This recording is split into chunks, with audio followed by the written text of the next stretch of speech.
Hello, everyone out there in the void. I'd like to start this time with a little story. Going way back into the day when video stores existed. Now, when I was a knee-high Phoebe Rizzo, I was still interested in this sort of material. I've been reading horror stories since elementary school, and scary movies, monster movies in particular, always fascinated me. So when I'd go to the video store, I would always take a stroll down the horror aisle. And back then it was a very different experience than browsing today. Even when there were still video stores, back in the VHS days, it was a different thing. Because VHS box art was far more evocative than a lot of the DVD cases we get these days. Particularly for horror, because you could see some weird things. Some very eye-catching ones. Now, I don't remember too many these days, but one always stuck with me. And that was Pumpkinhead. It was a pretty simple cover. It was just mostly a tree with a monster on the cover, just kind of leering, crouched awkwardly, reaching straight up. It caught your attention. And as many times as I passed through that aisle, I'd always pick that one up and look at it. Of course, my parents weren't too keen on R-rated horror films at the time, so that one never really was that I got a chance to see for many years. Finally, my father did start showing me a bunch of movies because, once I hit middle school, I think. But it was, he would be the ones like, hey, come check out some of the ones that he remembered and he considered classic. Your Nightmare on Elm Street, Friday the 13th. Heck, I think he showed me Leprechaun. But that's a whole conversation for another day. But Pumpkinhead, I didn't really get to, because also it's one of those things that you do slowly forget which movies you're trying to see when you see as many as I do. But I got a job at the video store, and I finally did see it. And I did really enjoy that movie. And I do own a copy now myself of Pumpkinhead. This artwork does not do it justice. This is not the same artwork. It's a shame, but I do own this movie. 1988 Pumpkinhead. And I still watch it. Usually almost once a year, I think. It's a favorite. It is. Now, story of Pumpkinhead.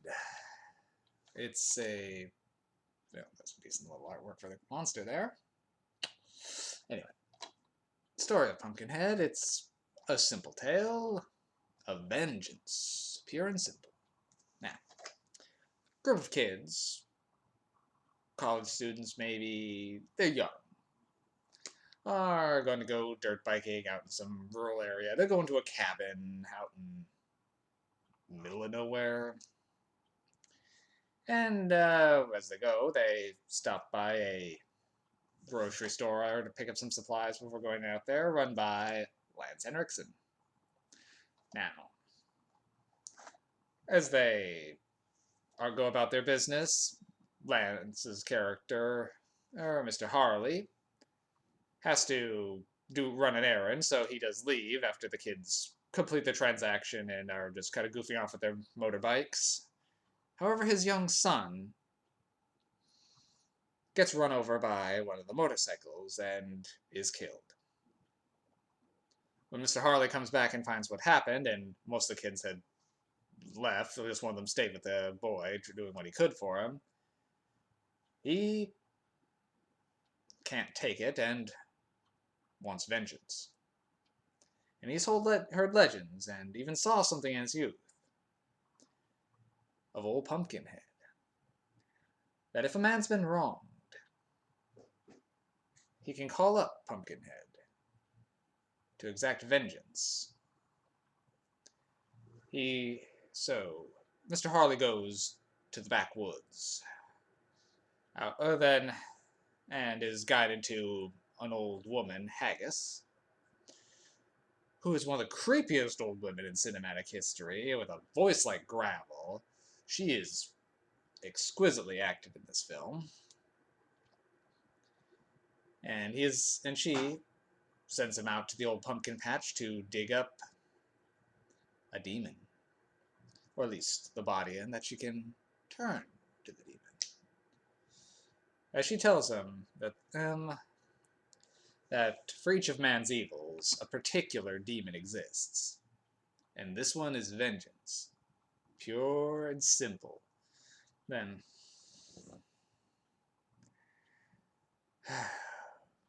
cruel, sadistic, and pure as venom. I believe it's the exact words she uses to describe it, and I love this movie.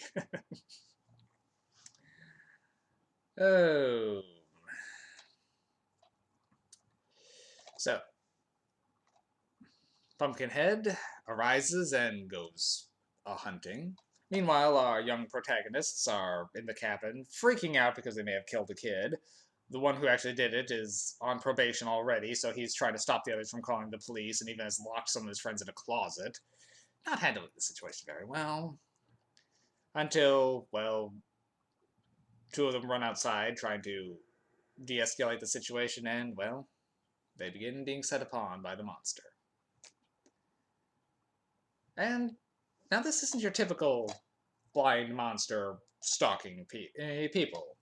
Pumpkinhead isn't just a wild animal. The way he acts is really what sells him for me. Then he is a sadistic monster. Then he'll grab people, drag them off. You'll hear the monster stop and laugh sometimes, and just the way he acts is usually very mean-spirited. Like on the Christian girl, he actually is carving little crosses into her. He's leaving the bodies in places for the other kids to find them to spook them. He at one point actually just holds a girl up by her head into her window, is like behind her looking around before throwing her through. Then he laughs. He smiles. He does some fake outs. He sets traps. Like they're trying to escape on a motorbike, and one's just kind of left and all everything else destroyed. Guy gets on it, but you see the monster is there, holds up the chain before lifting the guy up and doing his thing. The monster has a sense of humor. You don't usually expect that for something looking, well, like that. It's really adds something. Particularly when the monster starts, you don't see it too clearly. Usually you just see its arm reach out and pull someone away, or you'll see it just pass by the windows. It has a distinct kind of hissing sound effect that follows it, that it's not the monster making it, it just seems to be an aura it has.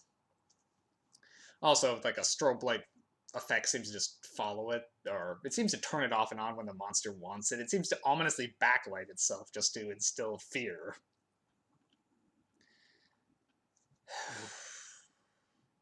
Very well done.